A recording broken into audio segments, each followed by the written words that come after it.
Vamos começar falando sobre dor? Você já se perguntou por que a gente sente dor? Por que você sente dor? Infelizmente, a dor é mais frequente do que a gente gostaria, né? Muita gente recorre à automedicação antes mesmo de saber por que essa dor existe. Para entender o que acontece com o nosso corpo quando sentimos dor, até que ponto é normal e quando devemos buscar ajuda médica, eu converso com a especialista em dor que atua no Instituto do Câncer do Estado de São Paulo, no Hospital Israelita Albert Einstein, doutora Jamile Pereira. Boa tarde, doutora Jamile, como vai? Boa tarde, Cláudia, tudo bem? Tudo melhor agora, te vendo médica bonita, gente, né? Como é bom. Ai, obrigada. Que gostoso poder olhar com esse sorrisão largo assim. Doutora, por que a gente sente dor, hein? A gente tem resposta para isso? Então, vamos lá, né? A resposta é longa, mas a gente vai tentar falar de uma forma simples. A dor, inicialmente, ela é um alerta, né? Então, aquela dor que a gente tem se tocar no quente, que tira, a dor ela é um aviso, ela é um sinal, ela é sim uma proteção, ela é um sentimento de proteção. O problema é quando a dor se torna uma doença. A dor quando ela cronifica, quando ela fica mais do que 12 semanas, aquela dor que nos incomoda a ponto de dificultar as nossas atividades do dia a dia, aí sim a dor é um problema, ela deixa de ser só um sinal, um alerta, uma proteção e vira assim a própria condição que a gente precisa tratar, né? Quando você fala que a dor é proteção, eu já me lembro da dor de cabeça, né? Eu, por exemplo, volta e meia tenho uma dorzinha de cabeça. Mas aí, ela tá me protegendo em quê? Se eu, por exemplo, pesquiso as causas e não entendo de onde é que vem. Então, exatamente. A dor, primeiramente, ela é o primeiro sintoma que leva as pessoas ao pronto-socorro. Então, a dor, mais de 80% das pessoas sentem. É como você falou, uma dor de cabeça, uma dor lombar. Se você for perguntar, conversar com qualquer amigo familiar, todo mundo já sentiu. Ela é um sinal, às vezes, de algo simples, de posicionamento, um sinal de tensão, um sinal de algum desconforto emocional que a gente está passando. Às vezes, coisas que a gente não consegue perceber ou pensar no nosso dia a dia. Ela, sim, continua sendo um alerta, né? O que a gente se preocupa é quando ela seja motivo de investigar, né? Quando é que a gente precisa, né, procurar o pronto-socorro? Quando a gente, ainda mais nesse momento que estamos vivendo, né? Onde a gente está numa pandemia, onde os sistemas de saúde estão sobrecarregados. Quando é que eu preciso, né? A gente agora, com a telemedicina, facilita muito, às vezes, quando causa muita dúvida. A dor, quando ela é aguda, uma dor que você não está sentindo, uma dor diferente, por exemplo, você tem dor de cabeça direto, assim, você já sabe tratar, já sabe quando você forçou um pouquinho, mas uma dor que você nunca sentiu, uma dor que te faz acordar de noite, uma dor diferente, uma dor num grau muito maior, uma dor nova, uma dor de um trauma, uma dor pós-operatória. Existem muitas causas de dor, onde a gente precisa, às vezes, de um médico especialista conseguir entender, né? E é como você tinha falado, evitar a automedicação, onde às vezes a gente simplesmente não trata o que está causando a dor, né? E sim, ofusca, né? Diminui aquilo que nos estaria para trazer o que está causando isso, né? Maravilha. Existem muitos fatores que desencadeiam uma dor, né? E por isso mesmo você está falando da investigação. Agora, a gente também sabe que existem pessoas, talvez eu tenha telespectadores, eu me lembro até da minha mãe, que tem uma determinada dor por uma neuropatia e que ninguém consegue entender qual é a causa. E como é que a gente faz para administrar essa dor, hein? Tá. A dor, ela pode ser uma dor nociceptiva, então uma dor que teve uma causa, uma lesão, por exemplo, uma dor que você fez uma cirurgia, teve um corte, você caiu, machucou, uma dor nociceptiva, que teve um motivo. A dor, ela pode ser neuropática, de um nervo, onde você teve uma lesão. Não necessariamente essa lesão é visível, como você falou. Às vezes essa lesão é algo que você não consegue determinar, mas ela tem um componente, pela característica da dor, né, de um componente neuropático, um componente de nervo, que é uma dor em choque, é uma dor de formigamento, é uma dor, às vezes, um pouco pesada, é uma dor que às vezes dá uns espasmos, né, diferentes. Essas são dores que caracterizam uma dor neuropática, né? Existem a dor, toda a dor, o processo de condução da dor, desde quando a gente vai do tecido até levar o caminho pela medula e depois ir para o cérebro, ele estimula no cérebro áreas diferentes. Então, a dor, ela tem um componente emocional e ela pode ter um gatilho não de uma lesão como a gente está possível de ver. Então, o conceito de dor, ela é uma sensação desagradável com uma causa visível ou não. Então, às vezes, a dor, ela começa a se autorregular, fazer um feedback positivo, onde você não consegue perceber, e aquela dor, ela é estimulada ao ponto de você começar a sentir sem ter uma causa pré-determinada. Um exemplo que eu posso dar prático é de um paciente queimado, um grande queimado. Ele teve aquela lesão, depois ele se recuperou, mas ele fica com uma sensibilidade tão grande que antes de você tocar, você pega um paciente que teve uma lesão, você faz uma iminência que vai tocar, ele já retira. Ele já sente, ele tem aquela memória da dor. Então, a gente precisa entender, quando a gente vai numa consulta, primeiro a gente tem que ver a história da dor, quando começou, o que você já tratou, você já acompanhou. Então, quando um paciente vai num especialista de dor, ele às vezes já passou por mais de 7 médicos. Ele já está sendo investigado, já começou o tratamento. Então, essa avaliação, esse exame físico que a gente precisa fazer, às vezes a dor você sente a dor na coluna, mas você sente a dor de cabeça, mas o problema pode ser na coluna. Então, essa investigação, todo esse processo de conhecimento do que está causando a dor, nem sempre é simples e precisa, sim, de alguém com essa capacidade, com essa sensibilidade para tentar avaliar o que e tentar entender por que o paciente está sentindo essa dor. Eu queria saber, fiquei curiosa agora, qual é a maior recorrência no seu consultório? As pessoas procuram um especialista da dor normalmente aonde? São muitos componentes músculo-esquelético. Então, assim, a gente acompanha num consultório de dor, acaba acompanhando as causas mais comuns de dores das pessoas, que são componentes músculo-esquelético. Então, são dores musculares, dor lombar, né, vem muito, dor de cabeça refratária, aquele paciente que já tentou vários tipos de tratamento. E agora, Cláudia, a gente está atendendo muitos pacientes pós-Covid, que é uma coisa interessante. Os pacientes, eles estão com uma síndrome pós-Covid, onde a dor, às vezes em membros inferiores, às vezes com um componente neuropático, né, aquela dor às vezes pesada, ou pacientes que tiveram hospitalização prolongada, e chega agora para a gente também com essa dor, né, pós a infecção por Covid, né? Ok, então vamos fazer o seguinte, vou te pedir 2 minutos, vou pedir para a turma já colocar ali no nosso tema, dor pós-Covid, vou abrir para as perguntas e já a gente vem com as respostas, tá bom, doutora? Tá bom, obrigada. Então, manda pra gente a sua dúvida. Você que teve Covid e tá sentindo dor, eu conheço gente que tá com dor de cabeça desde então e nunca mais ficou bom. Tem gente com dor no corpo todo. Pergunta agora, porque a gente tá com a doutora Jamile Pereira e ela vai nos ajudar com a resposta, tá? O nosso WhatsApp é o 11 9 50 45 18 40. Tem que ser pelo WhatsApp, 11 9 50 45 18 40. Agora é o seguinte, se você não mandou ainda a pergunta, se você não salvou ainda o nosso WhatsApp, tô dando um tempinho para você salvar e para você mandar a sua pergunta, tá bom? Agora vamos lá com a doutora Jamile Pereira.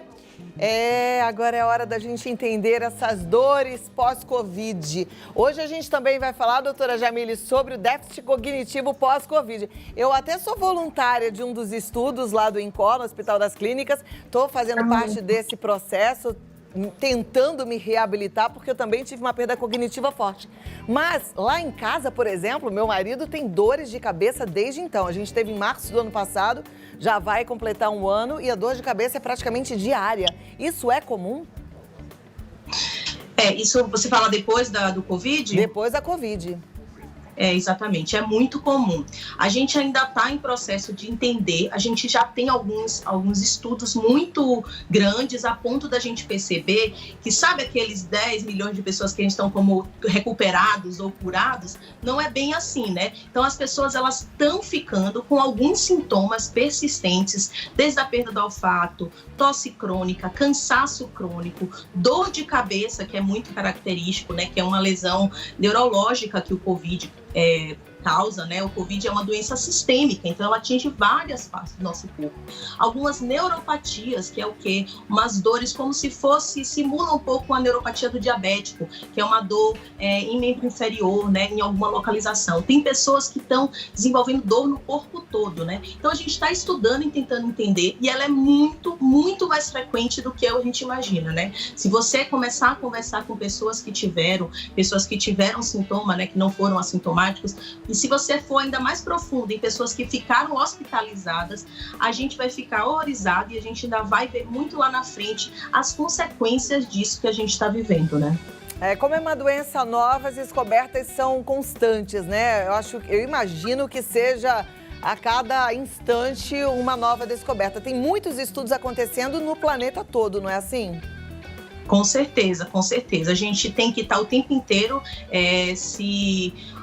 estudando, né, se atualizando para a gente tentar correr quanto tempo. A gente já tem algumas informações, então a gente tem alguns cenários que a gente já sabe, né, das pessoas que não tinham nenhuma doença, não tinham nada, pessoas saudáveis, não tinham dor de cabeça, não tinha nada e começam a evoluir depois disso, né. A gente tem um cenário de pessoas que já tinham alguma patologia, já tinham algum tipo de dor e que essa dor cronifica, piora a sua característica, muda um pouco o seu padrão, né. E temos pessoas que ficaram hospitalizadas, que precisaram fazer intubação, precisaram ficar naquela posição de prona, que tiveram lesões, que às vezes perdem a força, né, muscular mesmo, e que precisam dessa reabilitação. A gente está usando alguns tratamentos já conhecidos de doenças que a gente já fazia, então medicações como analgésicos, opioides, anticonvulsivantes, que a gente utiliza para determinado tipo de dor, e a gente está forçando muito essa reabilitação, né?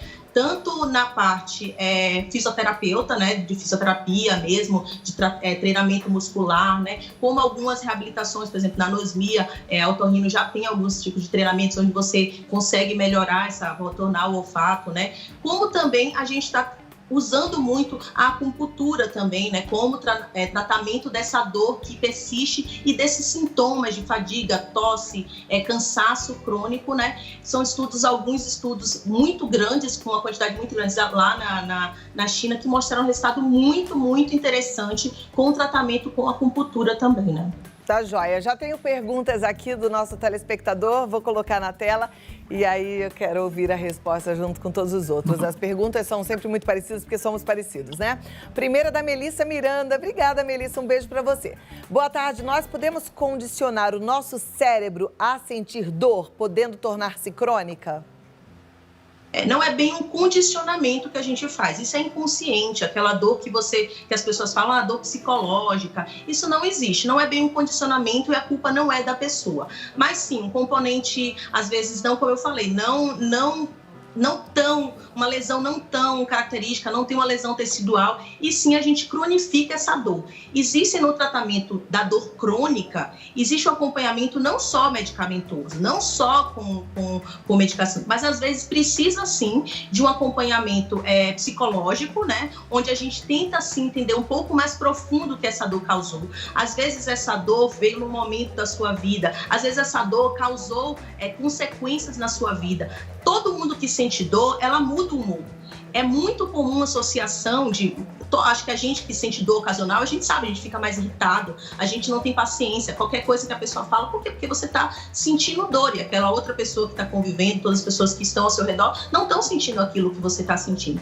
Então, assim, a culpa ou aquele peso que as pessoas têm, essa pessoa não está sentindo a dor. Não, a dor é da pessoa, ela é real e a gente precisa, sim, trabalhar com isso, às vezes, com outros profissionais, né? O tratamento da dor crônica, ela é multiprofissional. É difícil só médico ou só uma medicação. Se fosse assim, a gente estaria já, né, rico, então ninguém estaria sentindo dor, né? Se a gente pudesse dar só uma medicação e as pessoas melhorassem. Mas não, às vezes a gente precisa sim ver algumas outras causas, o que te causou essa dor, quais foram as consequências, quais são às vezes a gente tem pensamentos negativos associados à dor. Toda vez que você já sente aquela dorzinha, você já fala aí, ó, tá vendo? Eu vou ficar isso, minha vida vai ficar assim, para sempre vai ser assim. Então esses pensamentos negativos ou essas associações a gente sim precisa trabalhar, né? Mas não é que a culpa da pessoa que condiciona o cérebro a sentir dor ou que essa dor vai virar crônica devido a cada pessoa, né? Perfeito. Próxima pergunta, então, vamos lá para a tela. Deixa eu ver de quem vai ser. Da Marluce Bezerra. Tenho muita dor no corpo, principalmente nas minhas costas, mas não é coluna. E as mãos ficam formigando. O que pode ser? Quando ela fala que não deve ser coluna, provavelmente ela fez um exame, acredito, né, que é a ressonância magnética, e dentro dessa ressonância a gente consegue, às vezes, descartar causas da coluna, uma hérnia de disco, uma dor, mas tem algumas causas que são não tão determinadas até pelos exames de imagem, né? E existe muito comumente dor nas costas devido por causa musculoesquelética, devido a posicionamento, devido a sobrecarga, às vezes, muscular, de posição. A gente agora está vivendo nessa pandemia, estamos trabalhando em home office, estamos vivendo muito mais na nossa casa, fazendo muito mais as coisas, né, a limpeza e tudo isso. Às vezes, a causa musculoesquelética, ela simula muito uma dor, semelhante à dor na coluna, né? Às vezes com irradiação para as costas, com formigamento para os braços, mas ela não necessariamente seja com a consequência de alguma lesão, né, na coluna, né? É difícil a gente falar assim, existem muitas causas de dor nas costas, né? É preciso um exame físico, é preciso saber quando você senta, quando você deita, é mais a dor de manhã ou é mais a dor à noite? Essa dor, ela começou quando? Ela tem algum horário que piora mais? Ela tem algum fator de associação? Então, a gente conhecer o nosso corpo, você falou muito bonito hoje iniciando, né, o programa, né? A gente, às vezes, precisa olhar um pouco para perceber os sinais que o nosso corpo dá, de cansaço, de fadiga, às vezes de exagero de algumas coisas. Eu falo isso de uma forma porque é a doença mais comum, que às vezes há dores musculoesqueléticas, né? A dor mecânica que a gente fala, carregar peso, fazer alguma atividade que nos possa dar aquela dorzinha incomodativa, né? Tá joia. Mais uma pergunta, então vamos lá para a tela. Nosso tempo já acabou, mas eu estou esticando aqui um pouquinho. Tenho fibromialgia. Eu falo muito. Tenho fibromialgia e sinto dores todos os dias. Como amenizar essa dor? Essa pergunta é ótima porque tem muita gente sentindo essa fibromialgia, né? A fibromialgia é uma dor muito mais comum em mulheres, na idade dos 20 ao 40, até os 50 anos, mais ou menos. É uma doença muito comum, ela é uma doença de eliminação. Então, assim, quando chega no consultório, se alguém já de cara falar, você tem fibromialgia, a gente precisa desconfiar. Então, às vezes, a gente precisa procurar outras causas e descartar pensando na fibromialgia. Mas são dores, ela é característica justamente como ela falou, por dores no corpo todo. São dores, a gente tem alguns pontos que a gente localiza, tem que ter presença de dor tanto no tronco, nas pernas, em região de cabeça, né? E tem algumas associações, um cansaço crônico, às vezes associação com um humor um pouco mais depressivo, com insônia. Então, existem algumas características que nos dá. Se ela já tem esse diagnóstico de fibromialgia, então a gente tem algumas dicas, sim, para reduzir essa dor. Exercício, são dicas muito conhecidas e que todos os médicos falam, né? Atividade física tem um componente muito importante para a fibromialgia. O controle de peso, uma alimentação balanceada, né? Você não está no excesso, né? Conhecendo, claro, o seu corpo, o seu limite, como é a sua dinâmica. Mas uma alimentação e um controle de peso faz muita diferença. Um bom sono, então, às vezes, você não está dormindo bem, você tentar encontrar a causa, fazer uma higiene do sono, evitar tela no horário noturno, né? Fazer um processo, às vezes, uma meditação, alguma coisa mais próxima no período da noite para você dormir bem. Se você está dormindo mal, a chance de você ficar sentindo mais dor piora muito. E procurar um especialista também, né? Porque a gente precisa, sim, tem algumas opções de tratamento e esse acompanhamento faz parte também de quem sofre com fibromialgia. Tá joia. Doutora, foi uma alegria recebê-la, mesmo que via Skype, poder aprender um pouco mais contigo. Te convido para voltar outras vezes. Vou passar seus contatos aqui, tá bom? Obrigada, Cláudia. Boa tarde, obrigada. Boa tarde. Doutora Jamile Pereira, ela tá no Instagram, anestesia_e_dor. Anestesia_e_dor. E o WhatsApp, se quiser trocar umas informações, 11 9 7230 8525, tá bom? Importante a gente estar sempre cercado de bons médicos, né? Eu fico muito feliz com o privilégio da gente receber sempre médicos aqui no programa pra gente poder aprender.